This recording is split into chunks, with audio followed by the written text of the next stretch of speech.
Hey guys, in this video I'm going to be showing you how you can enable NVIDIA DLSS over on Windows. So make sure to watch this video till the end and let's get started. Anyone that's watching this video obviously is trying to find a way to enable DLSS. We'll just go right here over to settings and then go over to display. Well, it comes down to graphics and change default, and it's right here. Hardware accelerated GPU scheduling.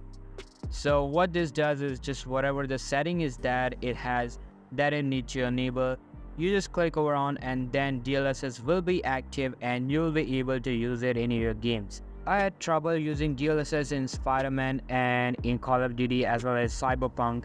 Change the settings to on and it allowed me to use it. And that's how you can enable NVIDIA DLSS over on Windows. So that's all for today's video. Hope you liked the video. I'll be meeting in the next one. See you soon. Bye.